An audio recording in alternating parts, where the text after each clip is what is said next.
Quick review, Lehigh Valley ComicCon Agriplex, Allentown, Pennsylvania. This has been going on for 20 years. Actually, I think at least one or two more in Schnecksville, Pennsylvania. I wanted to check it out for a few years, but the way Atlanta runs the buses to Schnecksville, I'll try to see, and the cost of Uber, it's like, nope. Well, received a media release about it. Okay. Okay, I'm interested after looking at that. Went on the website, and Lehigh Valley, it's kind of like with most events, low to mid expectations. Most people here like that, and it's nothing against the events or the organizers. It's just that's the Lehigh Valley. Went on the website, and I was fucking blown away. I started scrolling down the list: celebrities, artist alley, vendors. In addition to that, the replicas of the kit car, the Kit Trans Am from the 80s. Replica generally with the Rebel flag on top. Thank you, seriously appreciated. The Trans Am from Smokey and the Bandit. So it was more than just the Comic-Con. And the Lehigh Valley Comic-Con was more of a fan convention and a fan expo in general. Now the Agriplex is mid to large size building. Please check the video, the short video tour towards the end, and what you're seeing is maybe a third of it, if that. Huge. So I'm going down lists. I'm like, okay, I know the size of the Agriplex, formerly known as Agricultural Hall, Ike Hall. How the fuck are they going to pack everything in there? Well, they did this was the first year at the Agriplex, and they did a phenomenal job of one area that was literally perfect balance. Was they did a phenomenal job of with the layout. There was a very large amount of guests, artists, celebrities, and more there, but instead of having it be like real, like narrow hallways and narrow walkways, and I think you know what I'm talking about. If you've been in some stores, there was enough space even at 11 o'clock. When I got there about 11:15, I was like, yeah, get there a little late, give everybody time to finish setting up. Line will die down. But when I think when I got there was probably at least 30, 40 people along outside the Agriplex, which they got that moved through very fast. I was actually starting to explore in under an hour. Not under an hour. I was there for about an hour on the first clip, and under 3 minutes, I think, tops. Now, I know, okay, 20 years, they should have everything done on science. But I don't care how many years you do an event, if you move into a new venue, it's completely different. You have to make a lot of adjustments, whether into a larger one or a smaller one. To give you an idea of how much if it was worth it, okay? I figure, all right, I split the day between there and the Lehigh Valley Film Festival, which is right about 2 blocks away, thankfully.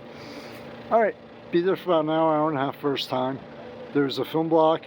Come back. All right, be back over at Film Festival for the gala around 5:30.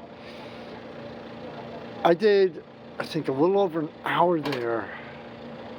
Yeah, a little over an hour there. And initially, and I didn't even do it like a quarter of it. I was walking around, I'm like I just did the perimeter. Especially since there was a couple places I really had to find. I went back, I think I got back there around 3 o'clock. All right, I'll be out of here in 2.5 hours. Getting back around 3 o'clock, I left there at 6:45. I looked at my phone, I'm like, I really got to get the hell out of here and get photos of the gala.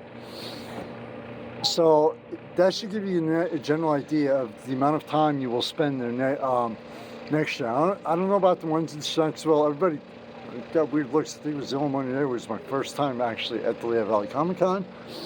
But I did get people have told me about the one in Schnecksville. But which I'm praying, and a lot of people with the feedback that from guests, artists, vendors, and attendees, it was all very positive feedback. Everybody's hoping that they'll be back, for one show every year at the Agriplex. It was, I just lost my train of thought. But anyway, jumping ahead.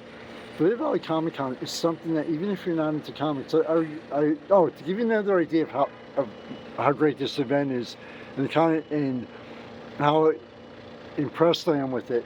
I got there for right, spend a few bucks. There's like one celebrity I wanted to meet. Brought the one comic book company. I was like, all right, I gotta check out. I really want to drop a couple bucks there. I think I dropped around 200, including. It was like 4 o'clock in the afternoon. It was like, yo, dipshit, that Wawa Sizzle at like 8 a.m. just isn't cutting it anymore. And also give you an idea, if I forget about eating for the whole day, it's an excellent event. I'm having a great time, and I'm on a rush. So I think I dropped about 200 there to support, on a couple of celebrities. Andrew Anderson was one of them, the professional wrestler. Incredible person, great person. So yeah, wrapping this up quick, please read the typed version. But wrapping this up, it's longer than planned. Lehigh Valley Comic Con, if you're planning on being in Lehigh Valley, which in somehow is like a lot bigger than it should be. But anyway, if you're planning on being in Lehigh Valley, go to Lehigh Valley Comic Con's website, check out their upcoming events. Go to the one in Shanksville, but the one that you really want, and I'm praying. There are a lot of people are probably really, myself included, are really hoping that they have another one next year at the Agriplex.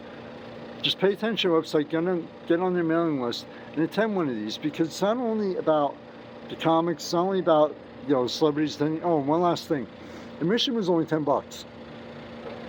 That blew me away. I was like, huh? Especially walking around.